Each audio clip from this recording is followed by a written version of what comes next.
Okay, Superman.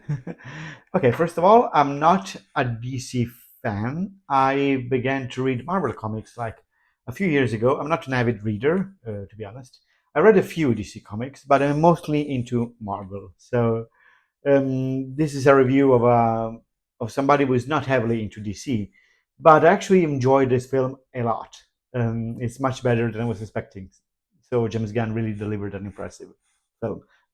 First of all, when I was reading DC Comics back in the days, I was really impressed by the fact that, the films were so dark, and the comics were actually a lot brighter than most Marvel comics, especially the Superman comics. The colors are so bright, the blue is so intense, at least in the ones I read. Even in the Batman comics, the color palette is kind of a grayish rather than blackish. So it really felt like the film were different from what I was expecting reading the comics. And this film really delivers something that feels like reading a DC comics, at least for my experience.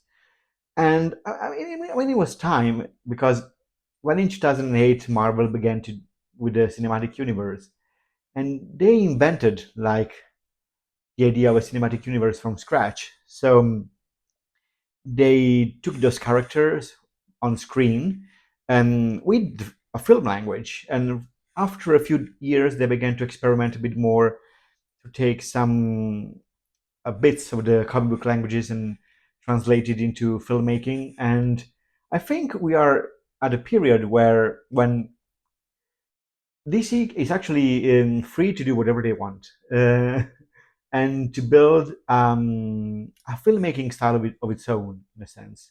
This is directed by James Gunn, but apart of one fighting scene in the middle of the film, more or less, you can feel it's a James Gunn's film, but it feels like a Superman. It feels like there is a language here that is probably what's going to be the language of the future DC universe. And I really love the fact that the film begins in medias res. We have seen so many origin stories of Superman. Comic book characters in general. We've been into this for a long time, and we know the drill. We know how it works, and we begin in the middle of a fight. After the first time Superman loses a fight, so we see him not being really a Superman, right? He is. We see his humanity in the first scene of the film, the first time he appears on screen, and then Crypto the dog. The dog is impressive. I really love the dog. It's one of the best things of this film. He's annoying. He's fun. He's a dog. And then we see the Fortress of Solitude. And another thing that really struck me is that the style of the robots is this retro futuristic style that really connects in a way to the Fantastic Four reboot that is coming out in a few weeks.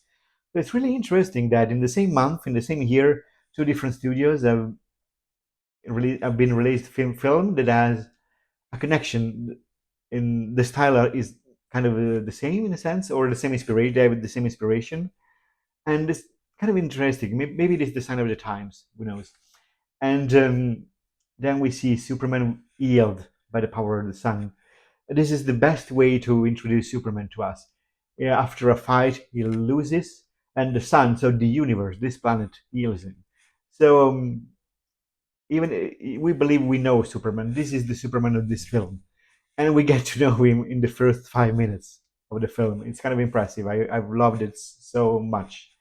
And David Corenswet is Superman. I wasn't prepared to his performance, his humanity, his heart, his punk. I listened to pop punk songs, and being kind is punk. That's the sentence he says in the film, and it's also it says everything we need to know about Superman as well. And Rachel Brosnahan, she has a chemistry with Corenswet, which is impressive, and as playing Lois Lane, and that's the best part of the duo. They really work together. It's something completely believable in the first phase of our relationship. But I must admit that Nicholas Hoult as Lex Luthor, I mean, he is a kind of a cartoonish character, maybe originally. And it was fun, it was scary, but here, I mean, right now, I don't remember which website had the title of a review related to the fact that we now have real, you know, evil villains, superhero villains in this world. And this Lex Luthor works perfectly for 2025. He's mean. He is similar to people we know in the real world, but at the same time, he's Lex Luthor, and the performance here is so impressive. There is a scene during the final fight when Superman is about to lose, and you see this smirky smile in the face of Lex Luthor, and that's the moment you finally realize, okay, it is Lex Luthor. This is such an amazing performance. This is the best Lex Luthor and best Superman as well. So it's kind of impressive. I wasn't expecting this, and I'm actually really impressed. And I noticed some critics complained of the fact that there were a lot of characters being introduced in this film. I really enjoyed the way they were introduced, actually, like Green Lantern and other minor characters. They just appear in the middle of the scenes. There is a fight, they appear. They are introduced like it's normal. They appear out of nowhere. Just they they don't spend time introducing them. It's part of the action. It's part of the film. It goes on. I really enjoy this. And I mean, I noticed some critics as well, mostly in Europe, complained about the style. Maybe I mean, in some moments it looks like a DC TV series.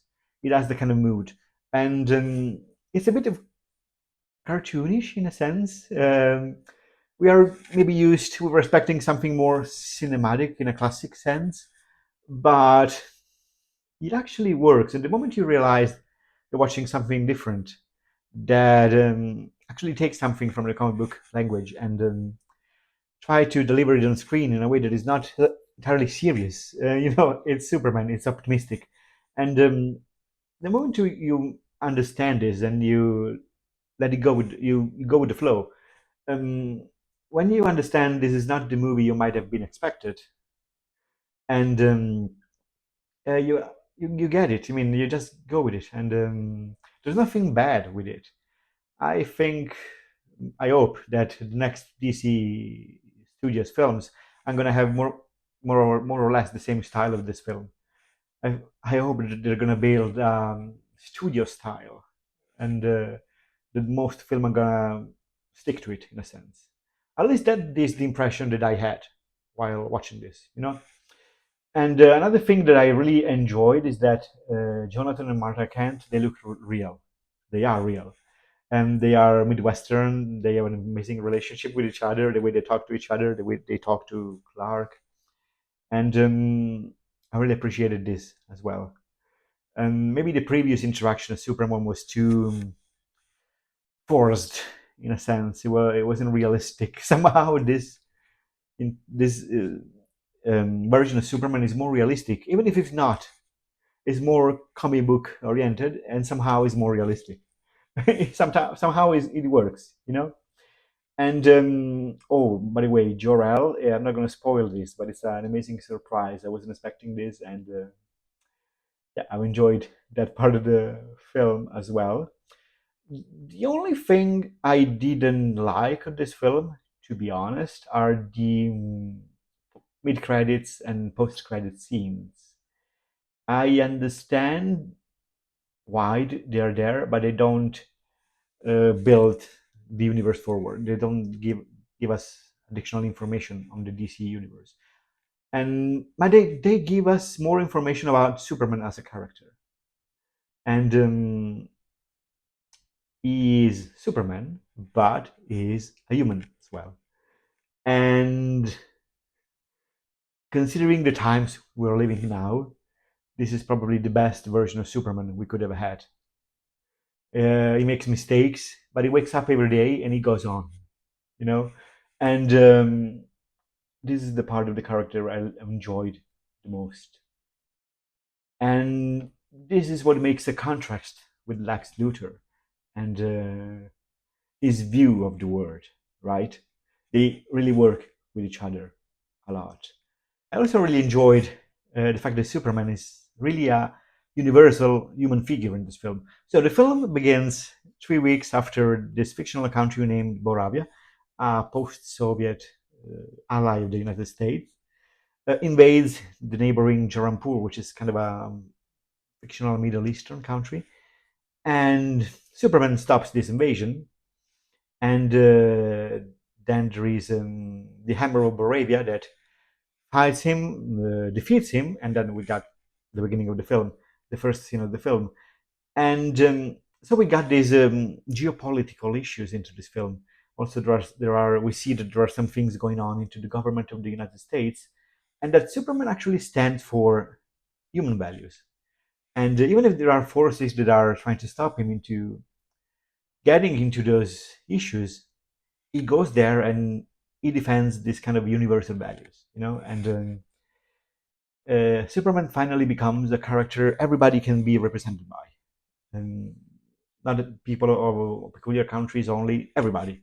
Superman is the defender of humanity, and this is really another thing I really enjoyed about this film.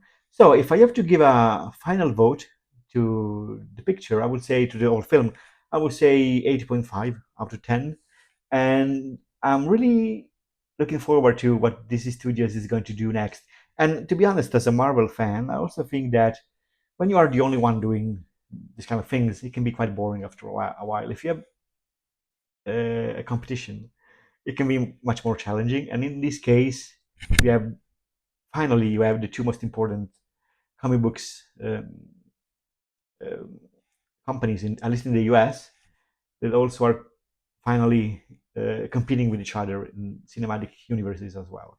And let me know what you think about this film. If you're planning to see it, if you've seen it, if you're planning to see it later, and looking forward to read your opinion. And thanks for watching. See you next time.